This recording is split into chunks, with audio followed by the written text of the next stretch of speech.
Saat membuka tas, aku kaget melihat sebuah alat yang aneh di dalam tasku. Karena merasa ada yang tidak beres, aku membawa alat itu ke kantor polisi terdekat. Dan setelah diperiksa, polisi datang menemuiku dengan wajah panik ketakutan berkata, "Bahaya Bu, ini bukan alat biasa." Aku syok tak menyangka saat mendengar penjelasan polisi itu. Karena ternyata, sebelum ceritanya dimulai, silahkan tulis di kolom komentar dari daerah mana saja teman-teman yang menonton cerita ini. Jangan lupa like dan subscribe agar channel ini bisa semakin berkembang dan bisa mempersembahkan cerita yang lebih menarik lagi. Suasana di dalam kamar tidur itu terasa begitu hening dan damai, hanya terdengar deru halus dari pendingin ruangan yang menyelimuti malam. Jarum jam di dinding terus berdetak dengan irama konstan, menunjuk tepat pada pukul 3 dini hari. Mila masih terlelap dalam tidurnya yang nyenyak, mimpi-mimpinya terasa jauh dan samar. Namun, ketenangan itu seketika pecah berantakan ketika telepon rumah yang terletak di atas nakas samping tempat tidur berdering dengan nyaring. Suara dering itu membelah kesunyian malam, seperti sebuah jeritan panjang yang memaksa kesadaran untuk kembali ke permukaan. Mila tersentak bangun dengan jantung yang berdegup kencang. Ia mengerjap-ngerjapkan matanya, mencoba mengumpulkan nyawa yang masih tercecer di alam mimpi. Tangannya meraba-raba dalam kegelapan untuk mencari gagang telepon. Siapa yang menelepon pada jam seburuk ini? Pikirnya dengan perasaan was-was. Biasanya, telepon di tengah malam tidak pernah membawa kabar baik. Dengan tangan gemetar, ia mengangkat gagang telepon itu dan menempelkannya ke telinga. Suaranya serak saat ia menyapa penelepon di seberang sana. Suara seorang pria terdengar panik dan terburu-buru di ujung telepon. Pria itu mengaku sebagai tetangga Ibu Suminah di kampung.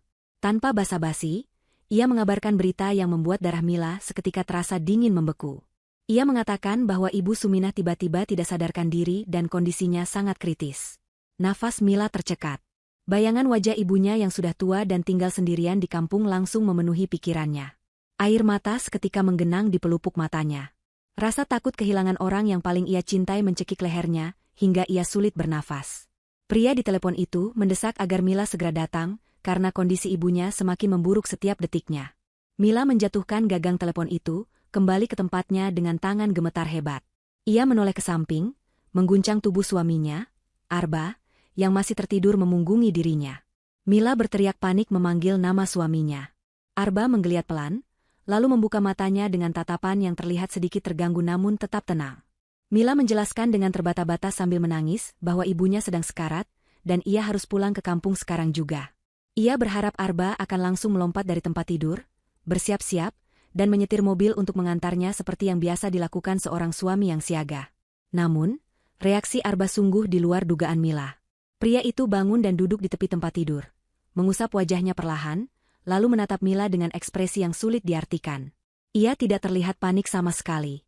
Arba memegang bahu Mila dan mencoba menenangkannya dengan suara yang lembut namun tegas. Ia berkata bahwa ia sangat ingin menemani Mila, tetapi hari ini adalah hari yang sangat krusial bagi karirnya. Ia mengingatkan Mila tentang rapat penting dengan Dewan Direksi yang akan diadakan siang nanti. Rapat itu akan menentukan nasib perusahaan dan posisi Arba di sana. Jika ia tidak hadir, semua kerja kerasnya selama bertahun-tahun akan sia-sia dan mereka bisa kehilangan segalanya. Mila terdiam mendengar penjelasan suaminya. Ada rasa kecewa yang menusuk di hatinya. Di saat genting seperti ini, ia sangat membutuhkan sandaran. Namun ia juga tahu betapa kerasnya Arba bekerja untuk kehidupan mereka yang nyaman ini. Mila adalah istri yang penurut dan selalu berusaha mengerti posisi suaminya. Dengan berat hati, ia menekan egonya.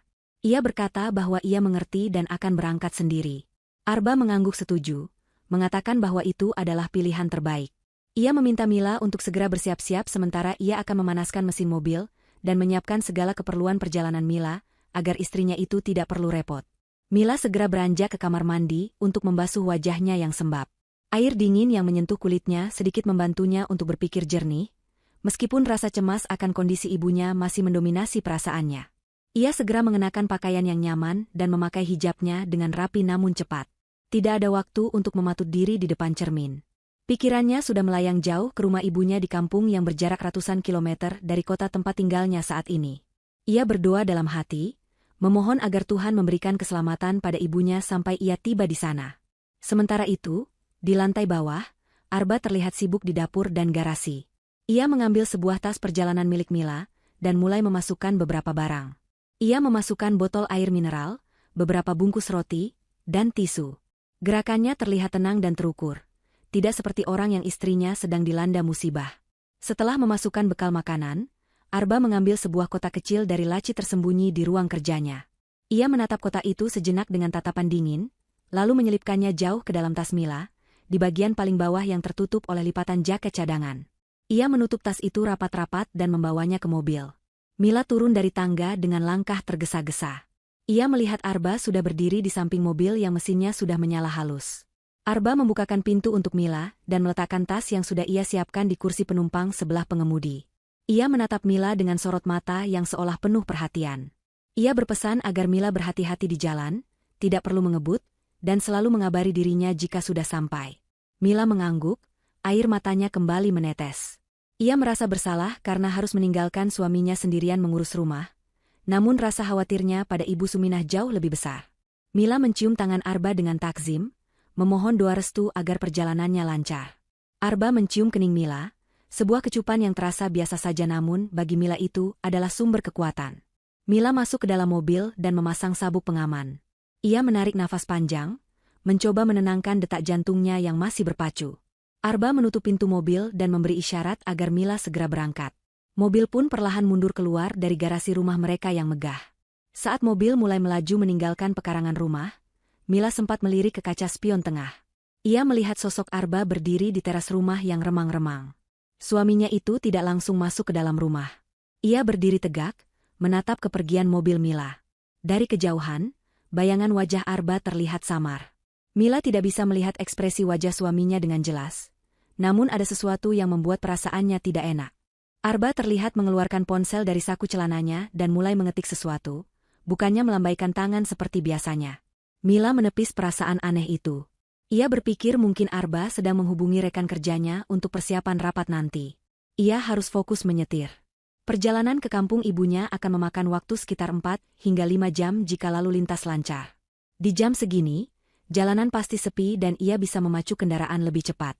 Bayangan wajah Ibu Suminah kembali memenuhi benaknya. Ia berharap ini bukan kali terakhir ia bisa melihat senyum ibunya. Dengan tekad yang kuat, Mila menginjak pedal gas, membawa mobil membelah kegelapan dini hari, meninggalkan rumah dan suaminya yang perlahan menghilang di balik tikungan jalan. Tanpa Mila sadari, di teras rumah yang kini kembali sunyi, Arba tersenyum tipis setelah mengirim sebuah pesan singkat. Ia tidak masuk ke dalam rumah untuk tidur kembali, atau mempersiapkan materi rapat. Ia justru berjalan santai menuju dapur, menyeduh secangkir kopi, dan duduk di sofa ruang tengah dengan raut wajah yang tampak sangat puas, seolah beban berat baru saja terangkat dari pundaknya. Rencana yang telah ia susun dengan rapi kini sudah mulai berjalan. Baginya, kepergian Mila malam ini bukan sekadar perjalanan menjenguk orang sakit, melainkan awal dari sebuah akhir yang telah ia nantikan. Jalan tol yang membentang di hadapan Mila tampak seperti lorong hitam tak berujung. Lampu-lampu jalan yang berwarna kekuningan melesat satu persatu di atas kepalanya, menciptakan ritme cahaya dan bayangan yang hipnotis. Karena ini masih dini hari, lalu lintas sangat lengang.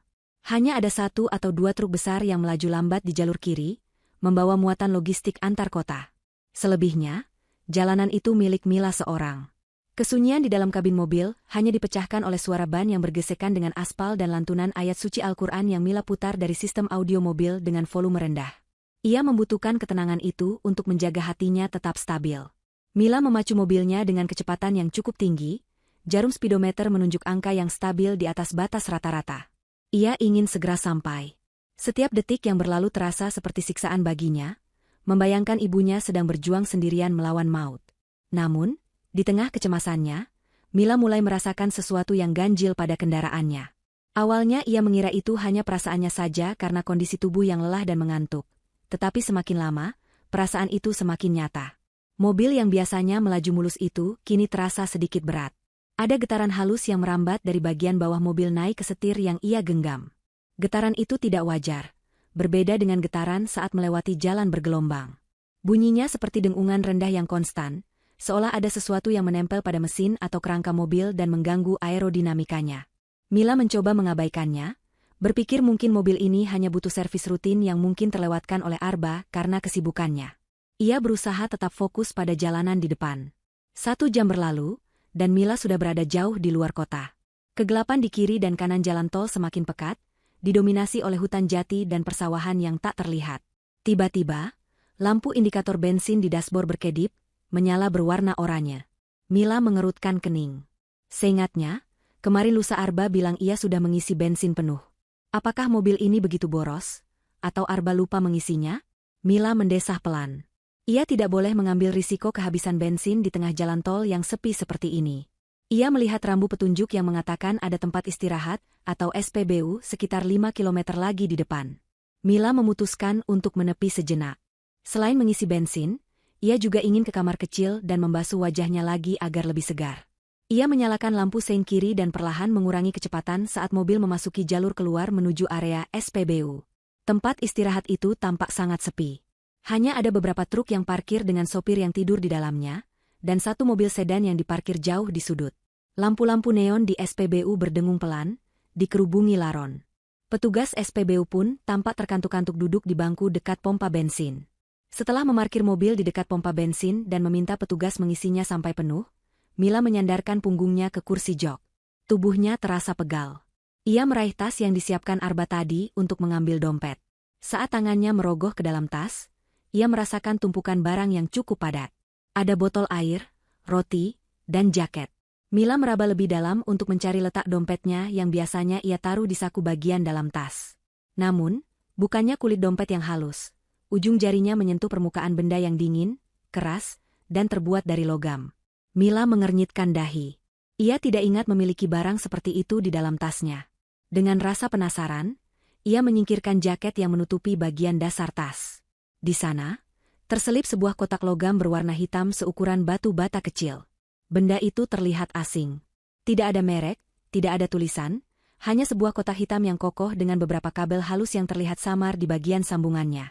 Yang membuat jantung Mila tiba-tiba berdegup kencang, adalah adanya sebuah lampu indikator kecil di sisi kotak itu yang berkedip-kedip dengan cahaya merah redup. Perlahan, Mila mengeluarkan kotak itu dari dalam tas. Benda itu cukup berat. Ia membolak-baliknya di bawah cahaya lampu kabin mobil. Ini bukan powerbank, pikirnya. Bentuknya terlalu kasar untuk menjadi aksesoris elektronik biasa. Ini juga bukan modem internet. Perasaan tidak enak mulai merayapi tengkuknya. Kenapa Arba memasukkan benda ini ke dalam tasnya? Apakah ini alat kerja Arba yang terbawa? Tapi kenapa ada di dalam tas perjalanan Mila?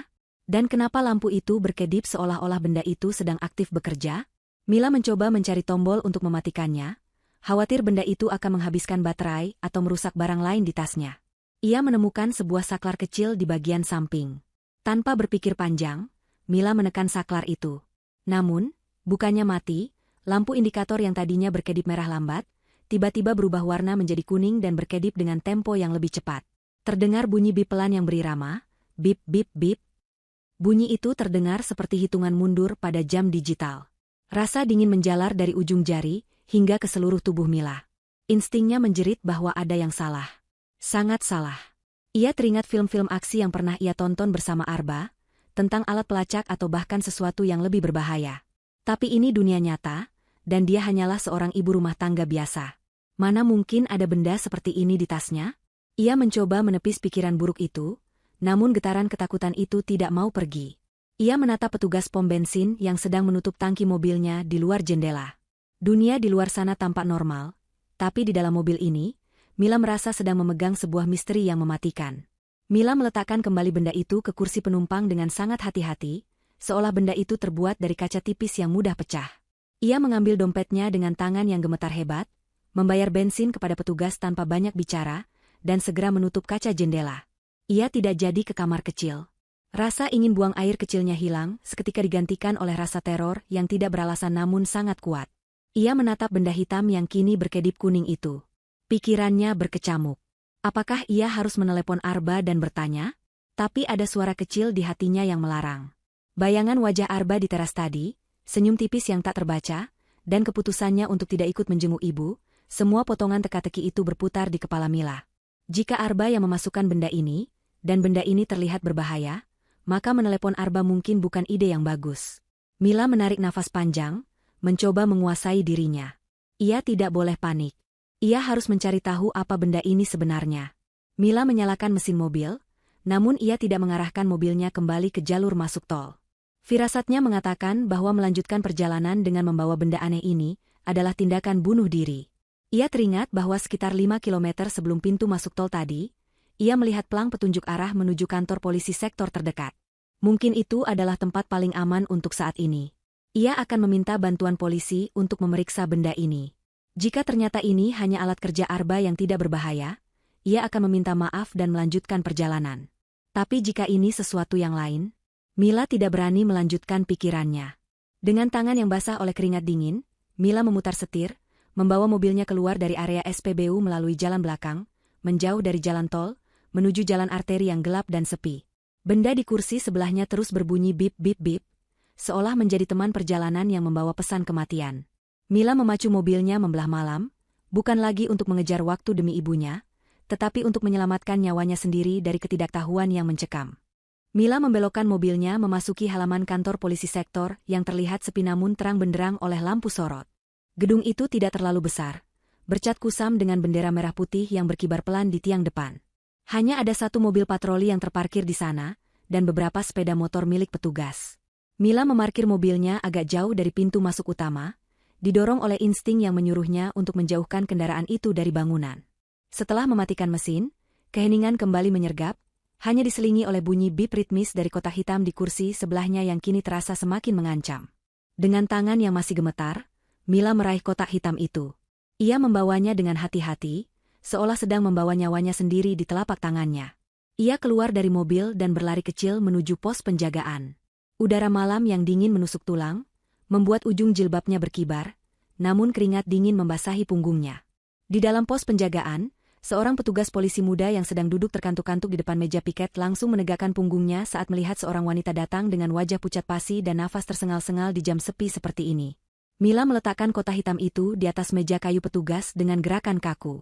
Petugas muda itu mengerutkan kening, menatap benda asing yang lampu indikatornya berkedip kuning cepat. Mila mencoba berbicara, namun suaranya tercekat di tenggorokan. Ia hanya bisa menunjuk benda itu sambil terbata-bata mengatakan bahwa ia menemukannya di dalam tasnya dan merasa benda itu berbahaya.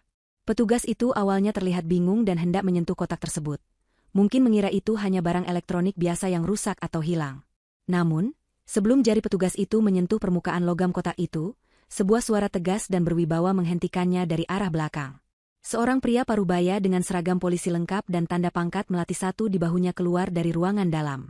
Itu adalah Komisaris Polisi Surya, kepala sektor di sana yang kebetulan sedang lembur menangani berkas kasus lain. Matanya yang tajam langsung tertuju pada kotak hitam di meja. Wajahnya yang semula tenang berubah menjadi tegang dalam hitungan detik. Ia segera memerintahkan petugas muda itu untuk mundur dan menjauh dari meja. Kompol Surya mendekat perlahan, mengamati pola kedipan lampu dan kabel-kabel halus yang terlihat di celah sambungan kotak tersebut tanpa menyentuhnya.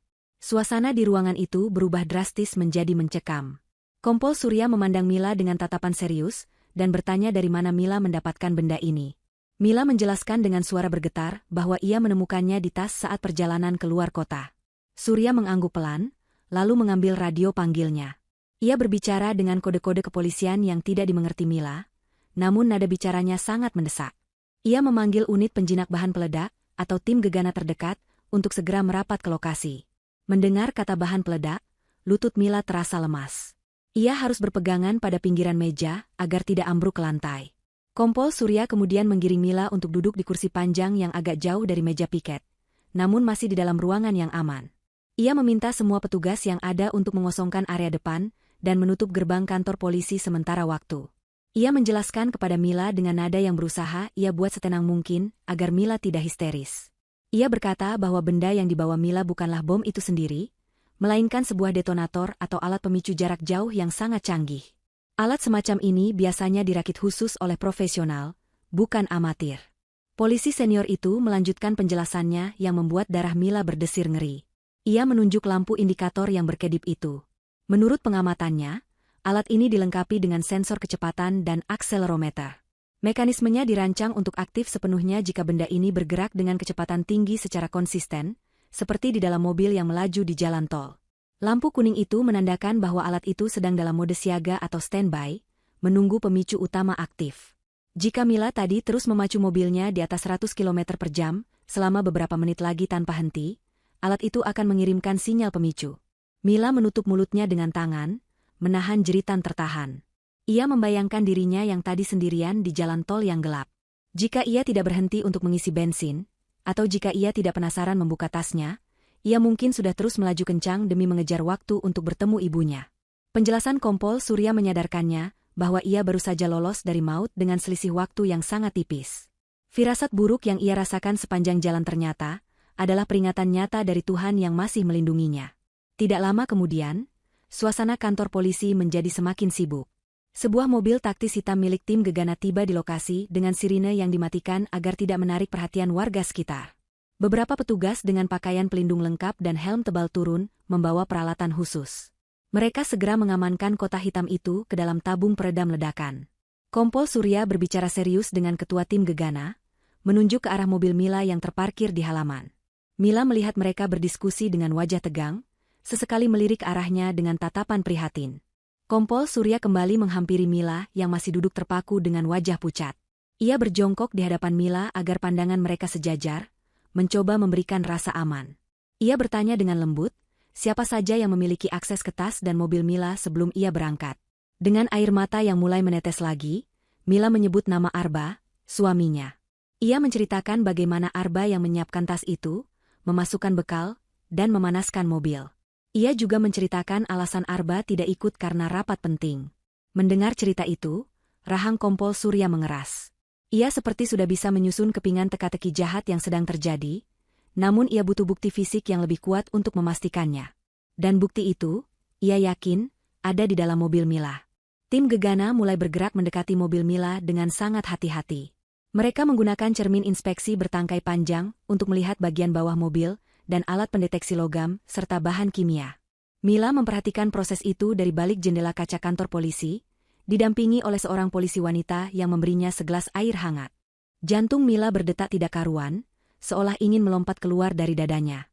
Ia berharap mereka tidak menemukan apa-apa, berharap ini semua hanya kesalahan pahaman besar atau lelucon yang sangat buruk. Namun, harapan itu pupus ketika salah satu petugas Gegana memberikan sinyal tangan kepada rekannya dan menunjuk ke satu titik di bawah kursi pengemudi.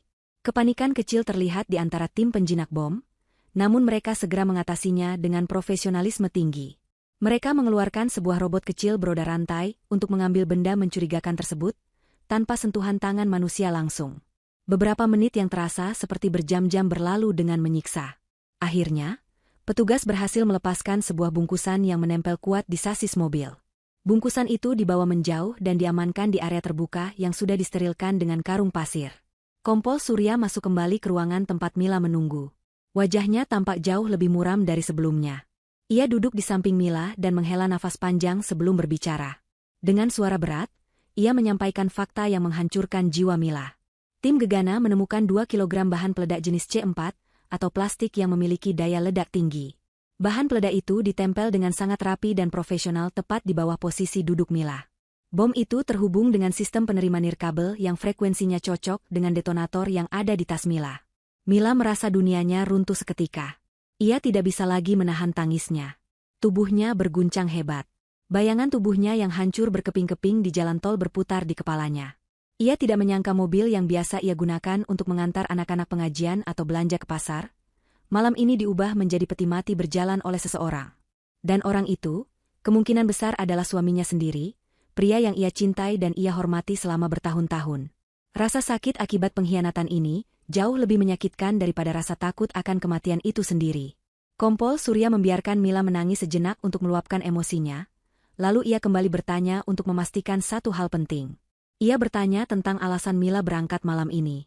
Mila menceritakan tentang telepon yang mengabarkan ibunya sakit keras. Kompol Surya yang memiliki insting detektif tajam, segera merasa ada kejanggalan.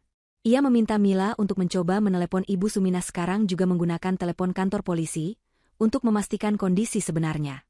Mila awalnya ragu karena ini masih dini hari, tapi ia menurut. Dengan tangan gemetar, Mila memutar nomor telepon rumah ibunya di kampung. Nada sambung terdengar beberapa kali.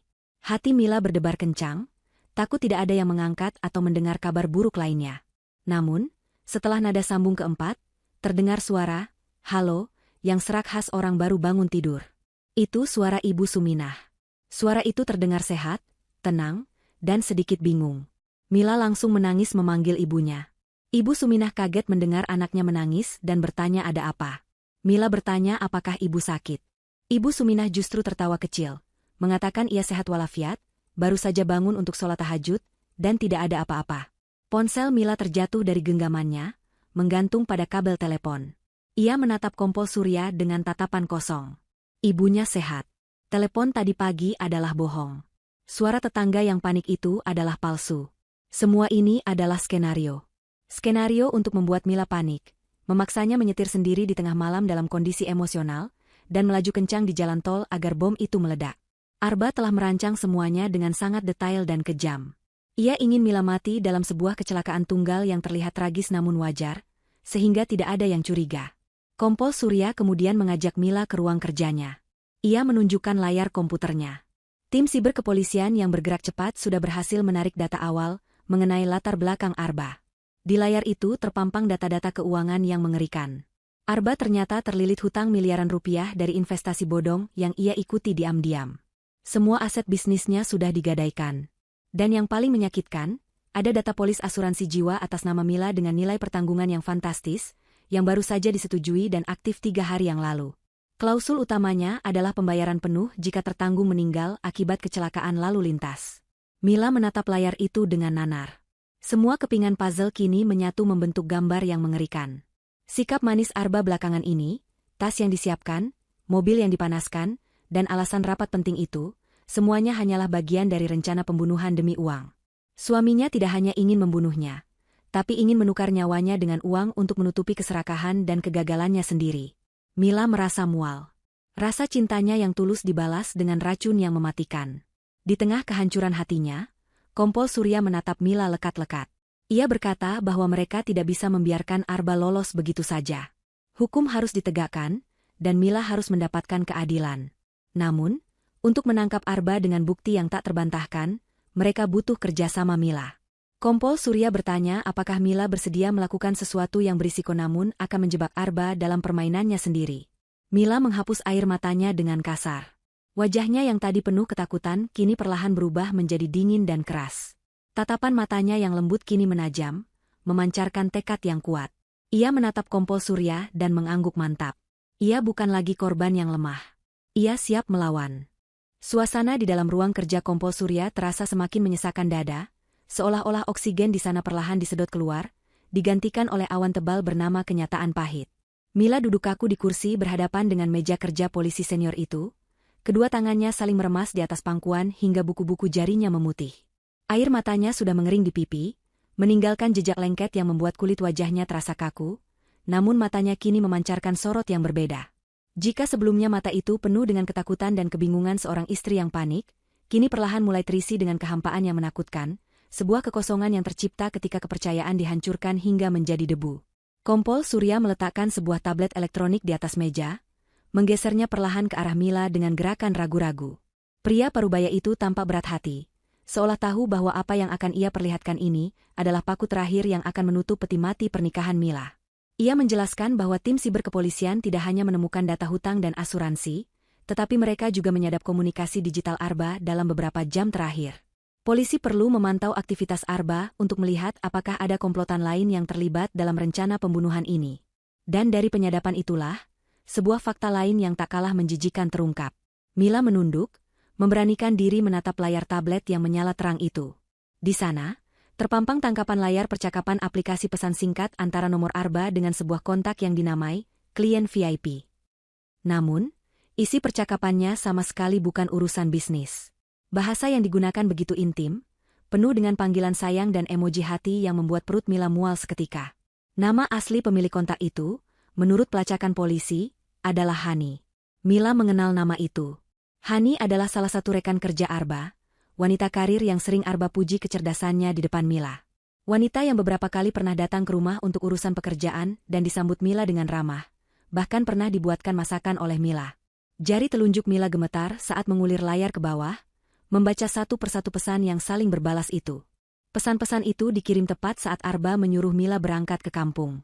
Arba menuliskan pesan bahwa paket sudah dikirim, mengacu pada Mila yang sudah berangkat. Balasan dari Hani membuat darah Mila mendidih. Wanita itu bertanya dengan nada manja kapan mereka bisa bebas dan menikmati uang hasil proyek besar ini. Arba membalas dengan janji manis bahwa setelah berita duka itu keluar besok pagi, mereka akan segera memesan tiket liburan ke Eropa bulan depan, merayakan kebebasan finansial dan status baru mereka. Rupanya, rapat penting direksi yang menjadi alasan Arba tidak bisa ikut menemani Mila hanyalah bualan belaka. Dalam percakapan itu terungkap bahwa siang ini Arba dan Hani berencana makan siang romantis di sebuah restoran eksklusif di pusat kota untuk merayakan keberhasilan rencana awal mereka. Arba ingin membangun alibi bahwa ia sedang sibuk bekerja saat istrinya mengalami kecelakaan tragis di luar kota. Pengkhianatan ini terasa berlipat ganda bagi Mila.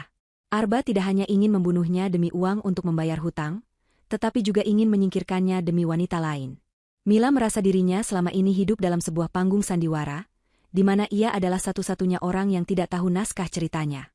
Mila meletakkan tablet itu kembali ke meja dengan perlahan, seolah benda itu baru saja membakar ujung jarinya. Ia memejamkan mata, menarik nafas panjang yang terasa tajam di paru-paru.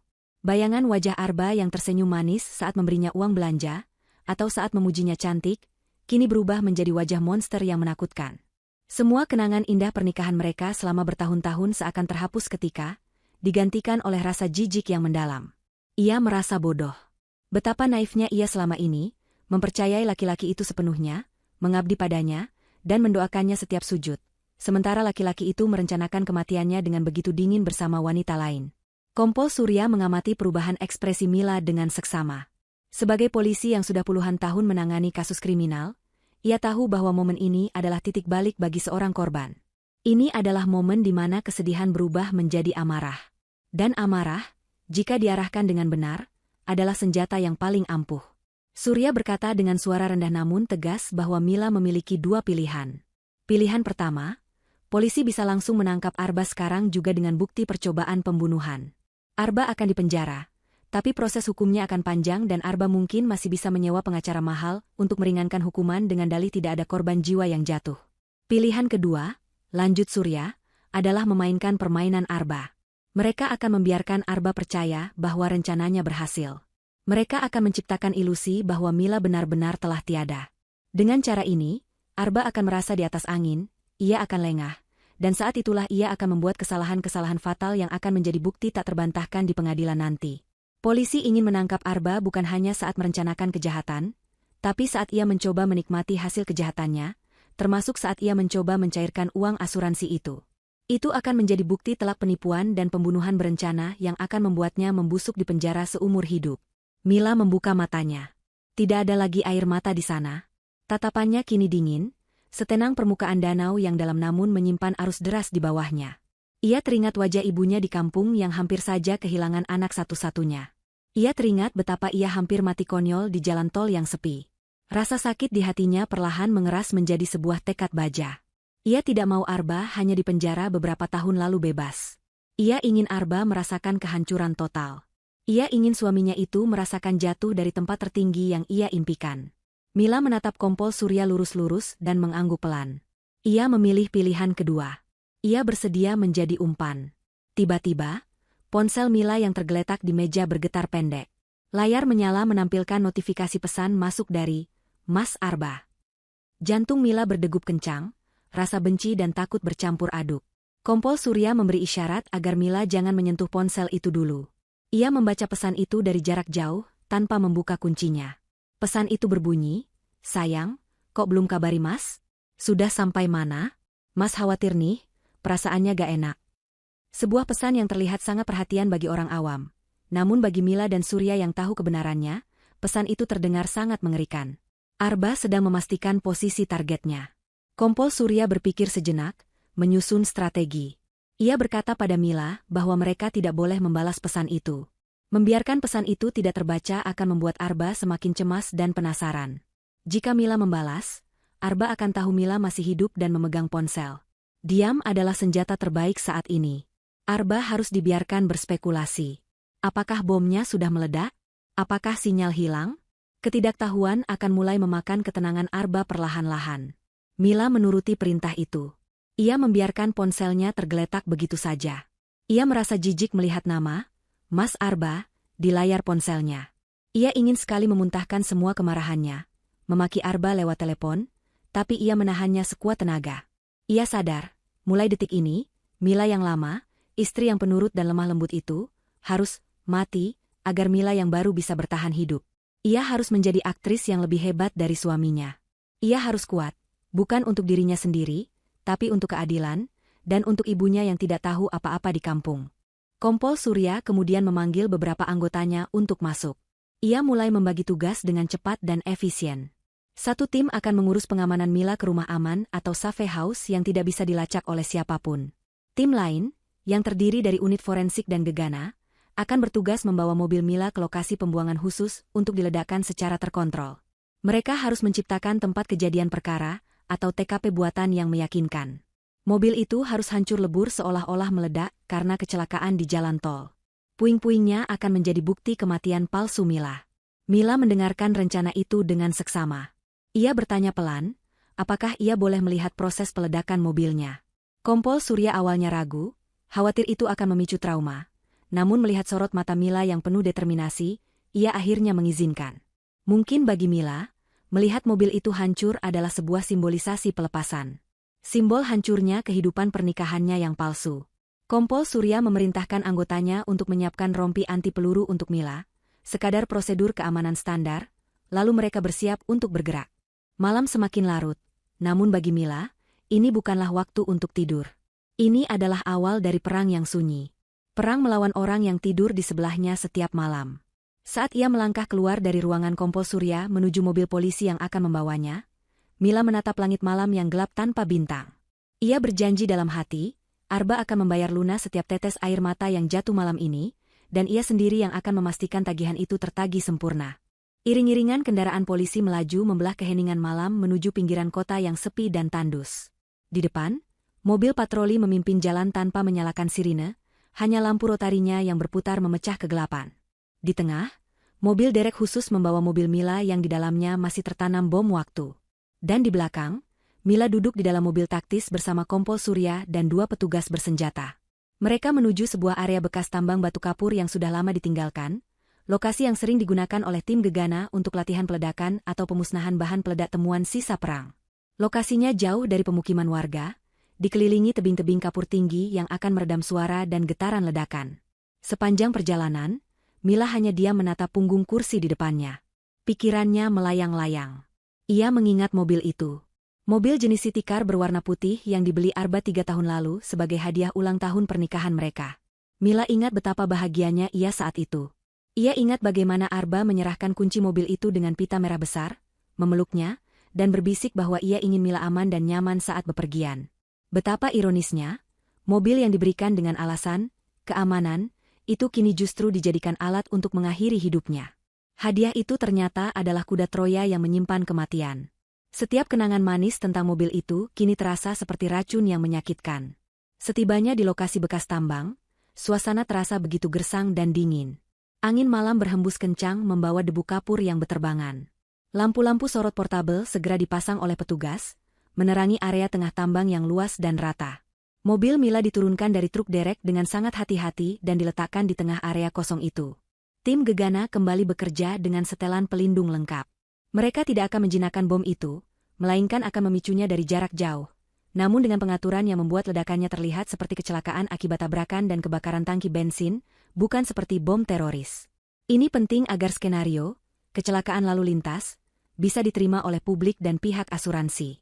Mila berdiri di balik garis aman, sekitar 200 meter dari posisi mobilnya, berlindung di balik dinding beton pengamat. Kompol Surya berdiri di sebelahnya, memegang binokular.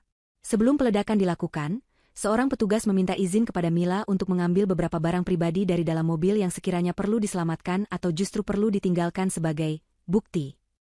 Mila menyerahkan tas tangannya, namun ia meminta petugas untuk meninggalkan satu sepatu miliknya dan sebuah selendang yang sering ia pakai di dalam mobil.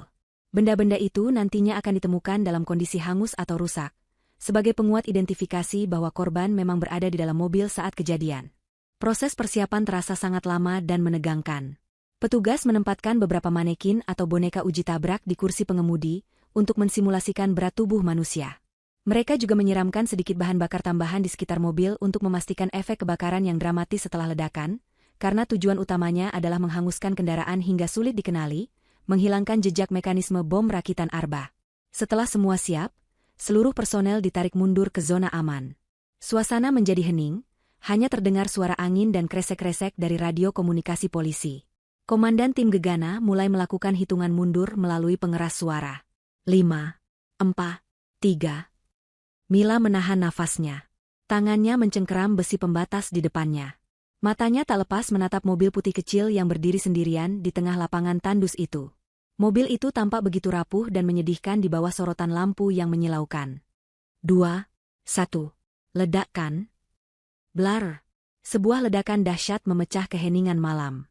Bola api raksasa berwarna jingga kemerahan membumbung tinggi ke angkasa, menerangi dinding-dinding tebing kapur dengan cahaya yang mengerikan. Tanah yang dipijak Mila terasa bergetar hebat. Gelombang kejut atau shockwave dari ledakan itu menerpa wajahnya seperti tamparan angin panas, meski ia berada di jarak yang aman. Suara dentuman itu begitu keras hingga membuat telinga berdenging. Mobil putih itu seketika lenyap di telan api, terlempar sedikit ke udara sebelum jatuh kembali sebagai rongsokan besi yang terbakar hebat. Mila menatap api yang berkobar itu dengan mata terbelalak tanpa berkedip. Panasnya api itu seolah membakar habis sisa-sisa keraguannya. Saat melihat rangka mobilnya mulai meleleh dan menghitam, Mila merasakan ada bagian dari dirinya yang ikut mati di sana. Mila yang lugu, Mila yang selalu mengalah, Mila yang buta akan kejahatan suaminya, semuanya telah hangus terbakar bersama mobil itu. Dari abu kehancuran itu, akan bangkit sosok baru yang tidak akan berhenti sebelum keadilan ditegakkan. Air mata menetes di pipinya, bukan karena sedih, tapi karena rasa lega yang aneh. Ia selamat. Ia masih hidup. Dan Arba tidak tahu itu. Setelah api mulai bisa dikendalikan oleh petugas pemadam yang bersiaga, Kompol Surya memberi kode kepada tim humas kepolisian. Sesuai rencana, mereka akan segera merilis informasi terbatas kepada jaringan radio pemantau lalu lintas dan beberapa wartawan kriminal lokal yang bisa dipercaya. Berita itu akan disiarkan sebagai kecelakaan tunggal di KM sekian, sebuah mobil terbakar hebat, pengemudi diduga tewas di tempat. Informasi ini dirancang agar sampai ke telinga Arba melalui saluran berita atau media sosial, bukan melalui panggilan langsung polisi, agar kepanikan Arba terlihat alami. Tepat saat petugas sedang menyiramkan air ke puing-puing mobil yang masih berasap, ponsel Mila di saku Kompol Surya berdering. Kompol Surya melihat layarnya. Suami ibu menelepon, katanya datar. Itu adalah panggilan telepon biasa, bukan pesan WhatsApp. Arba mungkin mulai panik karena pesannya tak kunjung dibalas dan perasaannya mulai tidak enak. Atau mungkin ia sedang mencoba berakting sebagai suami yang khawatir. Surya memperlihatkan layar ponsel yang berkedip itu kepada Mila. Nama, Mas Arba, terpampang di sana dengan foto profil mereka berdua yang sedang tersenyum bahagia. Foto dari masa lalu yang kini terasa palsu. Mila menggelengkan kepala, memberi isyarat untuk tidak mengangkatnya. Surya membiarkan ponsel itu berdering. 1 kali, 2 kali, 3 kali. Dering telepon itu terdengar begitu nyaring di tengah kesunyian pasca ledakan. Pada deringan keempat, Kompol Surya menekan tombol tolak dan langsung mematikan daya ponsel tersebut, lalu mencabut kartu SIM-nya. Tindakan itu akan memberikan efek dramatis di ujung sana. Bagi Arba, telepon yang ditolak lalu tidak aktif bisa diartikan sebagai gangguan sinyal atau ponsel yang hancur karena kejadian fatal. Sinyal kehidupan Mila secara digital telah diputus. Mulai detik ini, bagi dunia luar, Mila sudah tidak ada. Ia adalah hantu. Kompol Surya memasukkan ponsel mati itu ke dalam kantong bukti. Ia menatap Mila dan berkata, "Sekarang, kita tunggu reaksi dia. Ibu akan kami bawa ke rumah aman. Di sana ibu tidak boleh menghubungi siapapun, termasuk Ibu Suminah di kampung, sampai kami beri kode aman. Ini akan berat, Bu. Tapi ini satu-satunya cara." Mila mengangguk patuh. Ia menatap sekali lagi ke arah bangkai mobilnya yang kini hanya tinggal kerangka besi hitam berasap. Bau hangus karet dan logam memenuhi udara. Ia berbalik badan, melangkah menuju mobil polisi tanpa menoleh lagi. Langkahnya tegap dan pasti. Malam ini ia belajar bahwa orang yang paling dekat bisa menjadi musuh yang paling mematikan, dan untuk melawannya, ia harus menjadi sesuatu yang tak pernah diduga oleh musuhnya. Seorang wanita yang tidak memiliki rasa takut lagi karena ia sudah mati sekali. Suasana di dalam restoran privat yang terletak di lantai teratas sebuah gedung pencakar langit itu begitu tenang dan eksklusif. Aroma makanan mahal yang dimasak oleh koki ternama bercampur dengan wangi bunga lili segar yang menghiasi setiap meja. Di salah satu sudut yang paling strategis, dekat dengan jendela kaca besar yang menampilkan pemandangan hiruk-pikuk kota dari ketinggian, Arba duduk berhadapan dengan Hani. Di atas meja mereka tersaji hidangan penutup yang mewah dan 2 gelas jus buah impor yang warnanya berkilauan ditimpa cahaya lampu kristal. Bagi orang yang melihat dari kejauhan, mereka tampak seperti sepasang rekan bisnis sukses yang sedang menikmati makan siang santai, atau mungkin pasangan kekasih yang serasi. Namun, ketenangan di wajah Arba hanyalah topeng tipis yang ia kenakan dengan susah payah. Di balik senyum sopan yang ia berikan pada pelayan yang menuangkan air mineral, jantungnya berdegup tidak karuan. Sejak pagi tadi, ia terus-menerus mengecek ponselnya yang ia letakkan telungkup di atas meja. Pesan terakhir yang ia kirim kepada Mila tidak pernah mendapatkan balasan. Panggilannya pun tidak tersambung. Ketidaktahuan ini membuatnya gelisah. Apakah rencananya berhasil? Apakah bom itu meledak sesuai perhitungan waktunya? Atau apakah ada kesalahan teknis yang membuat Mila selamat dan kini sedang dalam perjalanan pulang atau melapor ke polisi? Pikiran-pikiran buruk itu berputar di kepalanya seperti gasing yang tak terkendali.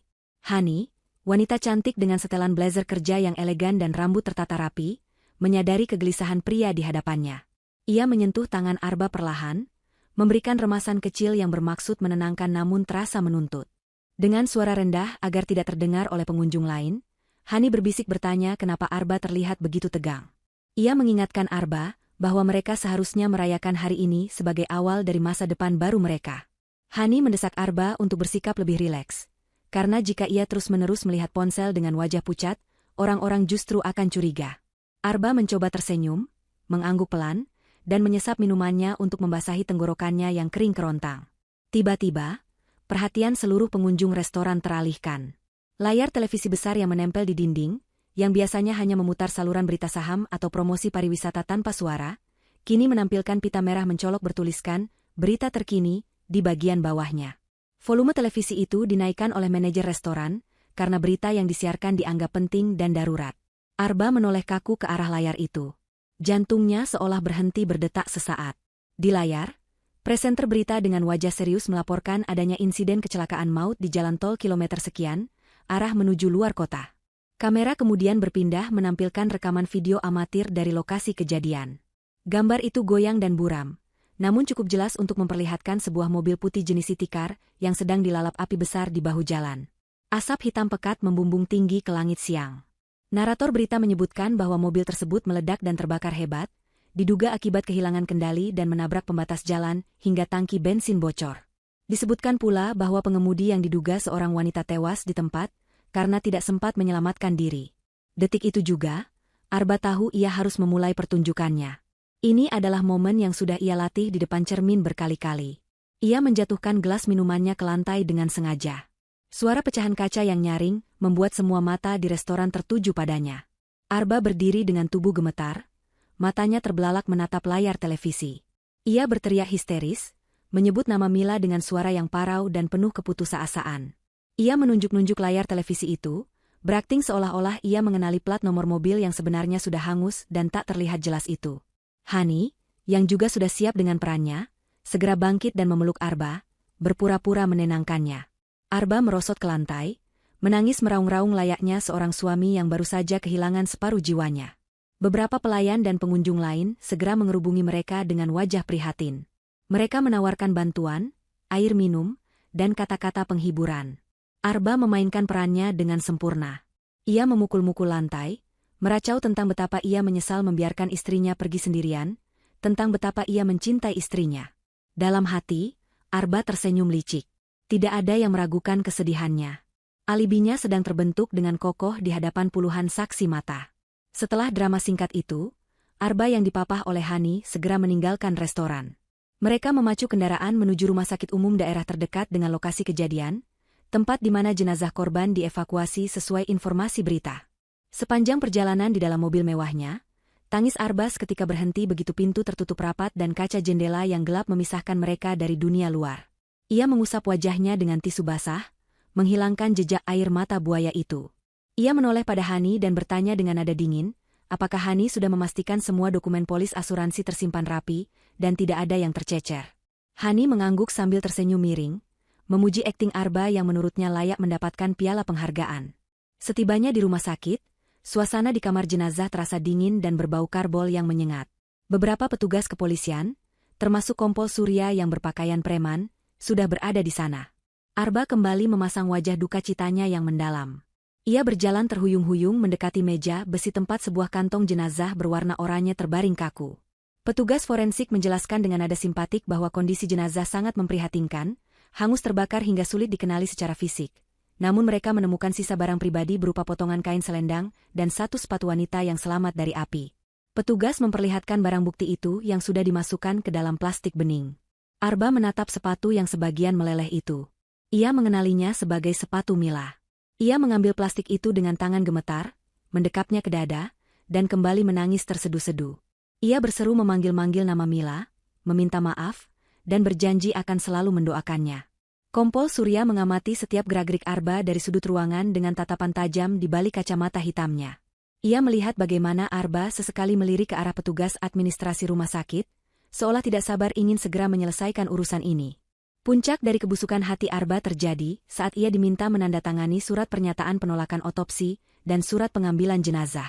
Arba beralasan bahwa ia tidak ingin jenazah istrinya dibedah-bedah lagi karena sudah cukup menderita dan ingin segera memakamkannya dengan layak. Namun, saat petugas menyerahkan pulpen, Arba berbisik pelan pada petugas administrasi dengan nada mendesak yang ia coba samarkan sebagai kepanikan.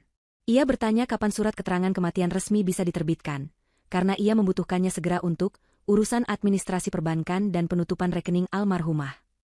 Padahal, yang ia incar adalah syarat utama klaim asuransi. Petugas administrasi, yang juga sudah dibriefing oleh polisi, menjawab bahwa surat itu akan siap besok pagi. Arba mengangguk cepat, matanya berkilat sesaat karena keserakahan yang tak bisa disembunyikan. Ia lalu kembali memeluk Hani yang berdiri setia di sampingnya sebagai rekan kerja yang suportif. Di balik pelukan itu, Arba membisikkan kalimat kemenangan di telinga Hani. Kita berhasil. 10 miliar itu milik kita. Hani membalas pelukan itu erat, membayangkan tas-tas bermerek dan liburan mewah yang akan segera ia nikmati. Mereka tidak menyadari bahwa di ruangan sebelah, melalui kaca satu arah, Mila berdiri mematung menyaksikan seluruh adegan itu. Hatinya yang dulu penuh cinta kini benar-benar membeku, siap untuk memberikan balasan yang setimpal. 3 hari telah berlalu sejak pemakaman sandiwara itu dilakukan. Sebuah gundukan tanah merah baru dengan nisan kayu bertuliskan nama Mila kini ada di pemakaman umum. Namun di dalamnya hanyalah peti kosong yang diisi batang pisang sebagai pemberat, sebuah rahasia yang hanya diketahui oleh pihak kepolisian dan Mila sendiri.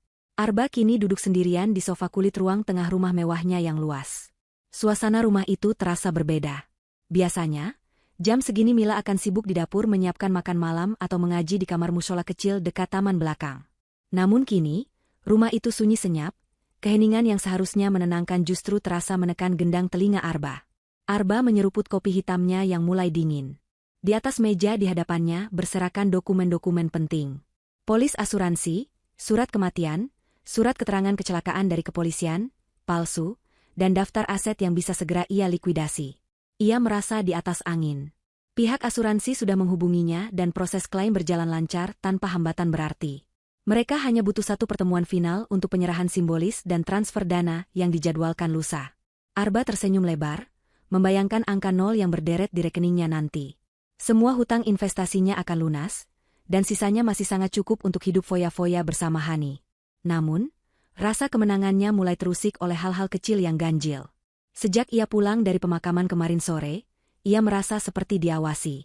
Awalnya ia berpikir itu hanya efek kelelahan dan rasa bersalah bawah sadar yang wajar, tapi semakin lama, gangguan itu semakin nyata secara fisik. Sore tadi, saat ia masuk ke kamar tidur utama yang dulu ia tempati bersama Mila, ia mencium aroma yang sangat spesifik. Itu adalah aroma bunga melati dan kasturi, wangi parfum minyak yang selalu dipakai Mila setiap habis mandi. Wangi itu begitu kuat dan segar, seolah Mila baru saja lewat di depannya beberapa detik yang lalu. Arba sempat terpaku di ambang pintu, bulu kuduknya meremang. Ia mengedarkan pandangan ke seluruh penjuru kamar. Kosong. Jendela tertutup rapat, pendingin ruangan menyala normal. Ia mencoba menepis rasa takutnya dengan berpikir logis, mungkin ada sisa parfum Mila yang tumpah atau menempel di gorden. Ia berjalan cepat membuka jendela lebar-lebar untuk mengusir bau itu, lalu menyemprotkan pengharum ruangan beraroma lemon dengan berlebihan. Ia tidak mau ada jejak Mila yang tertinggal di rumah ini, terutama jejak yang bisa membangkitkan memori yang tidak ia inginkan. Malam semakin larut, dan gangguan itu berlanjut. Saat Arba sedang fokus menghitung kalkulasi pembagian uang di laptopnya, tiba-tiba terdengar suara samar dari arah belakang rumah. Suara itu lembut, berirama, dan sangat familiar.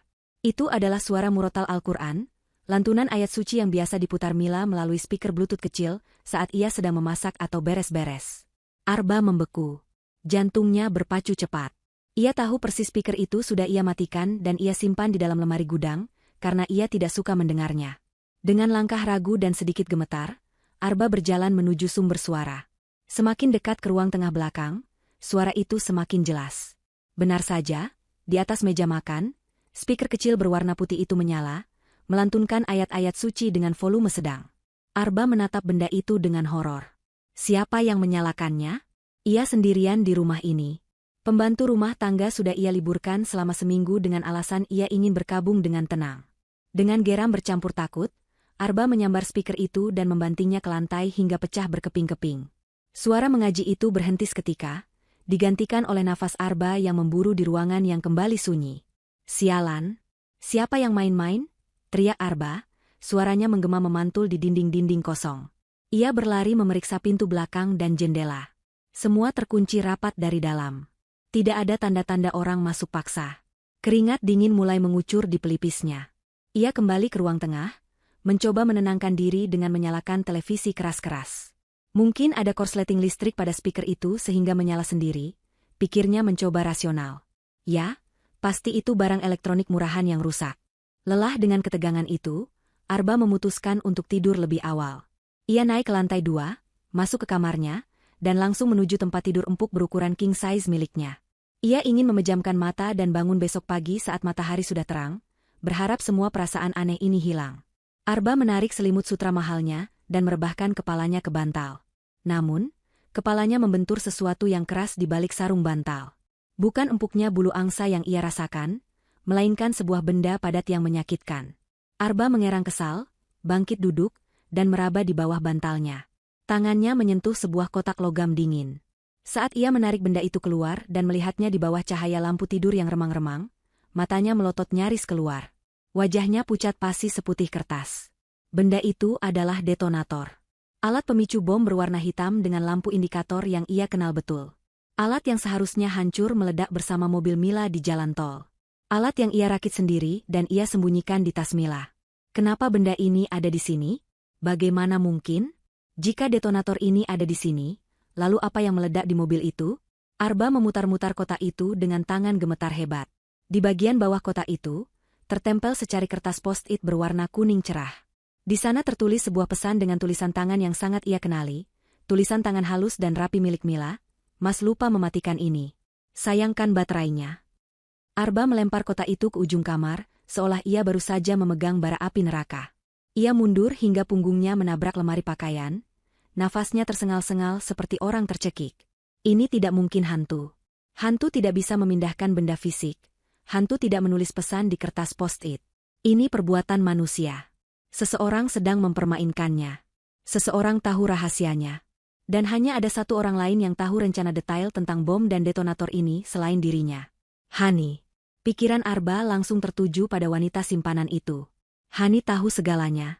Hani yang paling ambisius soal uang. Pasti Hani yang mengambil detonator itu sebelum Mila berangkat tanpa sepengetahuan Arba, mungkin untuk memerasnya di kemudian hari, atau mungkin Hani berkomplot dengan orang lain untuk menakut-nakutinya agar Arba menyerahkan seluruh uang asuransi itu padanya. Rasa curiga dan paranoia seketika membakar akal sehat Arba. Dengan tangan yang masih gemetar, Arba menyambar ponselnya dan mendial nomor Hani. Begitu telepon diangkat, Arba tidak memberi kesempatan Hani bicara. Ia langsung memaki dengan suara tertahan namun penuh amarah. "Kau pikir ini lucu, Hani? Kau taruh apa di bantalku? Kau mau main gila denganku? Hah?" Di seberang sana, Hani terdengar bingung dan baru bangun tidur. "Apa maksudmu, Mas? Aku di apartemen, tidur. Kamu ngelindur?" "Jangan bohong," bentak Arba. "Detonator itu ada di kamarku sekarang. Ada tulisan tangan Mila. Cuma kau yang tahu soal alat itu. Kau mau meras aku kan? Kau mau ambil semua uangnya sendirian?" Hani mulai terpancing emosi dituduh sembarangan. "Kamu gila ya, Arba? Mana mungkin aku ke rumahmu? Aku nggak punya kuncinya. Dan buat apa aku simpan alat bukti kejahatan kita? Kamu pasti halusinasi karena stres. Minum obat penenang sana." Sambungan telepon diputus sepihak oleh Hani. Arba membanting ponselnya ke kasur. Ia menjambak rambutnya sendiri, frustrasi. Jika bukan Hani, lalu siapa? Apakah Mila masih hidup? Tidak mungkin. Berita sudah konfirmasi. Polisi sudah konfirmasi. Ia bahkan melihat sendiri sisa sepatu Mila yang terbakar. Mayat itu hangus. Jadi siapa? Arba menatap ke sekeliling kamarnya yang mewah namun, kini terasa seperti penjara. Bayangan-bayangan di sudut kamar tampak bergerak-gerak menakutkan. Untuk pertama kalinya dalam hidupnya, Arba merasa sangat kecil dan tak berdaya melawan musuh yang tak terlihat. Ia tidak tahu bahwa setiap sudut rumahnya kini telah dipasangi kamera pengintai mikro oleh tim Kompol Surya, dan di sebuah rumah aman yang jauh dari sana, Mila sedang menatap layar monitor, menyaksikan ketakutan suaminya dengan tatapan dingin tanpa belas kasihan. Pagi itu matahari bersinar terang di langit Jakarta, seolah tidak peduli pada kegelapan yang menyelimuti hati Arba. Pria itu berdiri di depan cermin besar di kamar tidurnya, merapikan dasi sutra berwarna biru tua yang ia kenakan. Lingkaran hitam di bawah matanya ia samarkan dengan sedikit bedak tipis. Sisa-sisa ketakutan dari teror malam sebelumnya berusaha ia kubur dalam-dalam di balik setelan jas mahal buatan Italia yang membalut tubuhnya. Hari ini adalah hari besar. Hari pencairan klaim asuransi senilai 10 miliar rupiah. Arba meyakinkan dirinya sendiri bahwa kejadian semalam, suara mengaji, wangi parfum, dan detonator di bantal, hanyalah kerjaan orang iseng atau mungkin efek samping dari stres yang berlebihan. Begitu uang masuk ke rekeningnya, ia akan segera menjual rumah ini dan pindah ke apartemen penthouse baru bersama Hani, meninggalkan semua kenangan buruk di sini. Uang adalah obat paling mujarab untuk segala jenis ketakutan, pikirnya. Arba menjemput Hani di lobi apartemennya. Wanita itu tampak cantik memukau dengan pakaian formal yang sopan namun, tetap menonjolkan lekuk tubuhnya, menyamar sebagai sekretaris pribadi Arba. Mereka tidak banyak bicara di dalam mobil. Ada ketegangan yang menggantung di udara sisa pertengkaran semalam di telepon, namun kilauan janji uang miliaran rupiah membuat mereka sepakat untuk melakukan gencatan senjata sementara. Hani memegang lengan Arba saat mereka berjalan memasuki gedung pencakar langit tempat kantor pusat perusahaan asuransi berada. Gedung itu megah, lantainya marmer mengkilap, dan orang-orang berjalan dengan langkah cepat dan percaya diri. Arba merasa ia kembali menjadi bagian dari kaum elit ini, kaum pemenang yang bisa melakukan apa saja dan lolos dari segalanya. Mereka disambut dengan sangat ramah oleh resepsionis VIP, dan langsung diantar menuju ruang rapat eksekutif di lantai paling atas. Ruangan itu sangat luas, didominasi oleh meja kayu mahoni panjang yang mengkilat dan kursi-kursi kulit yang empuk. Dinding kaca di satu sisi ruangan menampilkan panorama kota yang menakjubkan. Di dalam ruangan, sudah menunggu 3 orang pria berjas rapi yang memperkenalkan diri sebagai direktur klaim, kepala bagian legal, dan notaris perusahaan. Mereka menyalami Arba dengan wajah penuh simpati, mengucapkan belasungkawa sekali lagi atas musibah yang menimpa istri Arba. Arba memasang wajah sedih andalannya, mengangguk lemah, dan mengucapkan terima kasih dengan suara bergetar yang dibuat-buat. Pertemuan dimulai dengan basa-basi formal. Direktur klaim memuji Arba sebagai nasabah yang sangat teliti dan bertanggung jawab, karena telah memikirkan proteksi masa depan istri tercinta, meskipun takdir berkata lain. Arba mendengarkan pujian itu dengan hati berbunga-bunga, namun ia berusaha tetap terlihat rendah hati. Hani duduk di sampingnya, membuka buku catatan dan pura-pura mencatat poin-poin penting, padahal tangannya gemetar menahan antusiasme. Dokumen-dokumen pencairan sudah ditumpuk rapi di hadapan Arba, tinggal menunggu tanda tangan terakhir dan proses verifikasi biometrik. Arba merasa kemenangan sudah di depan mata, ia bisa merasakan tekstur uang itu di ujung jarinya. Namun, suasana ruangan tiba-tiba berubah ketika kepala bagian legal berkata bahwa sebelum penandatanganan, ada prosedur standar perusahaan untuk meninjau kembali kronologi kejadian sebagai formalitas dokumentasi internal. Ia meminta izin untuk memutar sebuah video presentasi singkat di layar proyektor besar yang ada di ujung ruangan. Arba mengangguk santai, mengira video itu hanyalah profil perusahaan atau ringkasan data polis asuransinya. Lampu ruangan diredupkan secara otomatis, dan layar proyektor mulai menyala putih terang. Arba menyandarkan punggungnya ke kursi dengan nyaman, siap untuk melewati formalitas membosankan ini demi uangnya. Video dimulai. Namun, bukannya logo perusahaan asuransi atau grafik keuangan yang muncul, layar itu menampilkan sebuah rekaman hitam putih yang berpasir. Sudut pandang kamera diambil dari atas, menyorot sebuah ruangan luas yang penuh dengan barang-barang. Arba mengerutkan kening, merasa familiar dengan tempat itu. Jantungnya mulai berdegup lebih cepat saat ia mengenali lantai keramik dan susunan lemari perkakas di sana. Itu adalah garasi rumahnya. Tanggal dan waktu yang tertera di pojok kiri bawah layar menunjukkan pukul 2.15 dini hari, tepat pada malam kejadian sebelum Mila berangkat. Nafas Arba tercekat. Ia melihat sosok dirinya sendiri masuk ke dalam frame kamera. Di video itu, Arba terlihat mengenakan kaos oblong dan celana pendek, membawa sebuah kotak peralatan.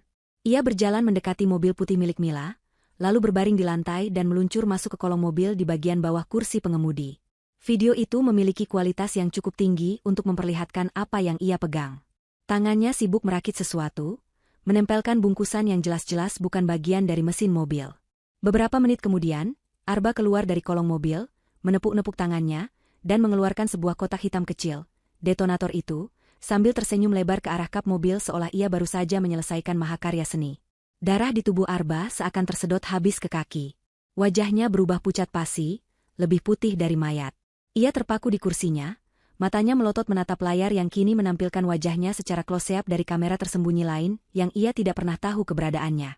Ia ingat sekarang. Kamera itu. Kamera kecil yang pernah ia pasang setahun lalu untuk memantau pembantunya yang ia curigai mencuri beras. Namun ia lupa mematikannya dan lupa bahwa datanya tersimpan otomatis di cloud. Arba menoleh panik ke arah Hani. Wajah Hani pun sama pucatnya. Mulutnya menganga tak percaya. Wanita itu perlahan menggeser kursi menjauh dari Arba, seolah Arba adalah penyakit menular yang mematikan. Para eksekutif asuransi di hadapannya tidak lagi tersenyum ramah. Wajah mereka kini dingin, keras, dan penuh penghakiman. Direktur klaim yang tadi memujinya kini menatapnya dengan sorot mata jijik. Tidak ada lagi kata-kata bela sungkawa. Keheningan di ruangan itu begitu memekakan telinga, hanya terdengar suara dengungan proyektor yang terus memutar bukti kejahatan Arba berulang-ulang. Arba mencoba membuka mulutnya untuk menyangkal, untuk berteriak bahwa itu video rekayasa, bahwa itu deepfake, tapi suaranya hilang. Tenggorokannya tercekik oleh ketakutan yang nyata. Ia sadar ia telah masuk ke dalam kandang singa dengan sukarela. Tiba-tiba, presentasi di layar berhenti dan berganti menjadi tulisan besar berwarna merah, klaim ditolak, indikasi pembunuhan berencana. Bersamaan dengan itu, lampu ruangan kembali menyala terang benderang, menyilaukan mata Arba yang sudah berkunang-kunang. Suara kunci pintu ruangan yang diputar terdengar nyaring dari arah pintu masuk utama. Arba menoleh patah-patah ke arah pintu. Ia berharap ini hanyalah mimpi buruk, berharap ia akan terbangun di kamarnya dan semua ini tidak nyata. Namun, saat pintu mahoni berat itu terbuka perlahan, harapan Arba hancur berkeping-keping. Sosok yang melangkah masuk ke dalam ruangan itu membuatnya menjerit tertahan, mundur hingga kursi kerjanya terjungkal ke belakang. Ia jatuh terduduk di lantai karpet, merangkak mundur dengan gemetar hebat seolah melihat hantu yang bangkit dari kubur untuk menuntut balas. Sosok itu berdiri tegak di ambang pintu, disinari cahaya lampu koridor yang terang, menciptakan siluet yang anggun namun mengintimidasi. Itu adalah Mila. Bukan hantu, bukan bayangan, melainkan Mila yang nyata dalam balutan gamis berwarna biru tua dan hijab yang rapi. Wajahnya segar, pipinya merona sehat, jauh berbeda dari bayangan mayat hangus yang selama ini menghantui pikiran Arba. Mila melangkah masuk dengan tenang, setiap ketukan sepatunya di lantai marmer terdengar, seperti palu hakim yang menjatuhkan vonis mati bagi Arba. Di belakang Mila, berdiri kompol Surya dengan seragam lengkap, didampingi dua petugas polisi bersenjata laras panjang yang siap siaga. Hantu! Setan! Pergi! Arba berteriak histeris sambil menutupi wajahnya dengan lengan, kakinya menendang-nendang udara. Ia benar-benar kehilangan kewarasannya sesaat. Baginya, melihat Mila hidup kembali adalah hal yang mustahil secara logika. Ia yakin betul bom itu meledak. Ia melihat videonya di berita. Ia melihat sepatunya yang terbakar. Jadi bagaimana mungkin wanita ini berdiri di sini tanpa luka sedikitpun? Hani, yang duduk di sudut ruangan, juga menjerit ketakutan. Ia mencoba bersembunyi di balik meja rapat, tubuhnya gemetar hebat menyadari bahwa permainan mereka sudah tamat. Mila berhenti tepat 2 langkah di depan Arba yang meringkuk menyedihkan di lantai. Ia menatap suaminya, pria yang dulu ia anggap sebagai imam, pelindung, dan cinta sejatinya, kini tak lebih dari seorang pengecut yang serakah. Tidak ada lagi rasa cinta di hati Mila, tidak ada juga rasa sedih. Yang tersisa hanyalah rasa kasihan melihat betapa rendahnya manusia bisa jatuh demi uang. Dengan suara yang tenang namun tajam menghunus jantung, Mila berkata, "Aku bukan hantu, Mas. Aku masih hidup. Ibumu di kampung sehat, dan aku juga sehat. Yang sakit itu jiwamu, Mas. Sakit parah karena digerogoti keserakahan." Mendengar suara Mila yang nyata, Arba menurunkan tangannya perlahan. Ia menatap Mila dengan mata merah dan berair. Otaknya berusaha memproses kenyataan. Kau masih hidup?" bisiknya parau. Tapi mobilnya ledakannya. Kompol Surya melangkah maju, berdiri di samping Mila. Dengan nada tegas dan berwibawa, ia menjelaskan semuanya. Semua itu rekayasa kami, Saudara Arba. Ledakan itu kami lakukan secara terkontrol untuk menjebak Anda. Kami ingin melihat sejauh mana Anda akan berpura-pura sedih sebelum mencoba mengambil uang haram ini. Dan ternyata, Anda bahkan tidak menunggu tanah kuburan istri Anda kering. Polisi senior itu kemudian membacakan hak-hak tersangka. Ia menyatakan Arba ditangkap atas tuduhan berlapis, percobaan pembunuhan berencana, penipuan asuransi, dan pemalsuan dokumen negara. Hani yang mendengar kata penjara langsung panik. Ia keluar dari persembunyiannya dan menunjuk-nunjuk Arba. Ini semua ide dia, Pak Polisi. Saya cuma disuruh. Saya diancam. Arba yang merakit bomnya, saya nggak tahu apa-apa. Sumpah, saya korban. Teriak Hani, mencoba menyelamatkan dirinya sendiri dengan mengorbankan kekasih gelapnya. Persis seperti sifat ular yang saling memakan. Arba menatap Hani dengan tatapan tak percaya. Pengkhianatan dibalas pengkhianatan. Dasar wanita jalang. Kau yang mendesakku butuh uang buat gaya hidupmu. Kau yang kasih ide asuransi itu. Arba bangkit hendak menyerang Hani, namun dengan sigap dua petugas polisi langsung meringkusnya. Mereka membanting tubuh Arba ke meja rapat, memelintir tangannya ke belakang, dan memasangkan borgol besi yang dingin. Klik. Bunyi pengunci borgol itu adalah suara paling indah yang pernah didengar Mila. Hani pun tak luput. Ia menjerit-jerit saat petugas wanita memborgol tangannya dan menyeretnya keluar ruangan. Arba yang sudah tidak berdaya, dengan wajah menempel di meja, menoleh menatap Mila untuk terakhir kalinya. Tatapannya memelas, mencoba memanipulasi Mila sekali lagi. Mila, sayang, maafkan Mas. Mas hilaf. Mas janji akan berubah. Tolong bilang ke polisi ini cuma salah paham. Kita bisa mulai lagi dari awal, Dek. Mas sayang sama kamu. Mila menunduk, mendekatkan wajahnya ke telinga Arba. Ia tersenyum tipis, senyuman yang penuh dengan kepuasan dan pelepasan. Simpan sayangmu untuk dinding penjara, Mas. Dan soal asuransi itu, jangan khawatir. Uang itu tidak akan pernah cair. Tapi hutang-hutangmu tetap menunggumu. Selamat menikmati neraka duniamu. Mila kemudian berbalik badan dan berjalan keluar ruangan tanpa menoleh lagi, meninggalkan Arba yang meraung-raung memanggil namanya diseret oleh polisi. 6 bulan kemudian. Suasana pagi di sebuah desa kecil di kaki gunung terasa begitu damai. Udara sejuk yang bebas polusi menyapa wajah Mila yang sedang duduk di teras rumah kayu sederhana. Di tangannya ada secangkir teh hangat melati. Di sebelahnya, Ibu Suminah sedang duduk santai sambil menyisir rambutnya yang sudah memutih semua. Mereka berdua menikmati pemandangan sawah hijau yang membentang luas di depan rumah. Tidak ada suara klakson, tidak ada dering telepon tengah malam, dan tidak ada lagi ketakutan. Mila mengambil ponselnya yang tergeletak di meja. Ia membuka aplikasi berita nasional. Berita utama hari ini menampilkan wajah Arba dan Hani yang memakai rompi tahanan berwarna oranye. Judul beritanya tertulis besar, vonis maksimal. Pelaku percobaan pembunuhan istri demi asuransi divonis penjara seumur hidup. Seluruh aset disita negara untuk bayar hutang. Dalam artikel itu disebutkan bahwa hakim tidak menemukan satupun hal yang meringankan bagi Arba, karena kejahatannya dinilai sangat sadis dan terencana. Arba akan menghabiskan sisa hidupnya di balik jeruji besi, sendirian, miskin, dan dipermalukan oleh seluruh negeri. Hani mendapatkan vonis 20 tahun penjara karena terbukti bersekongkol. Mila membaca berita itu tanpa ekspresi berlebihan. Rasa bencinya sudah perlahan pudar, digantikan oleh rasa syukur yang mendalam. Tuhan telah menyelamatkannya dengan cara yang luar biasa. Ia mendapatkan kembali hak atas rumah warisan ayahnya setelah pengadilan membatalkan semua transaksi Arba yang ilegal, dan ia menjual rumah penuh kenangan buruk itu untuk membangun usaha perkebunan hidroponik di desa ini bersama ibunya.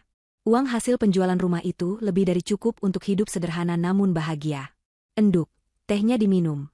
Nanti dingin, suara lembut Ibu Suminah membuyarkan lamunan Mila. Mila menoleh dan tersenyum tulus pada ibunya. Iya, Bu. Kamu lagi lihat apa di HP? Kok serius banget? Tanya ibunya polos. Ibu Suminah memang tidak pernah tahu detail mengerikan tentang bom itu. Mila hanya memberitahu ibunya bahwa ia bercerai karena Arba tertangkap kasus penipuan uang, demi menjaga kesehatan jantung ibunya. Gak ada apa-apa, Bu.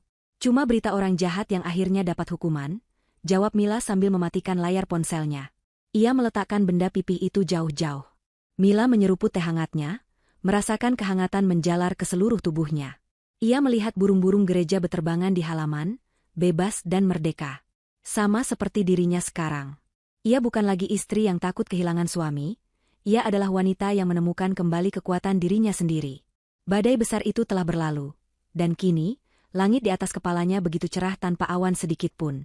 Mila menutup matanya sejenak, mengucap syukur dalam hati, lalu tertawa renyah saat Ibu Suminah menceritakan lelucon tentang ayam tetangga. Hidup ini indah, dan Mila baru saja mulai benar-benar hidup. Mulai benar-benar hidup. Mulai benar-benar hidup. Mulai benar-benar hidup. Mulai benar-benar hidup.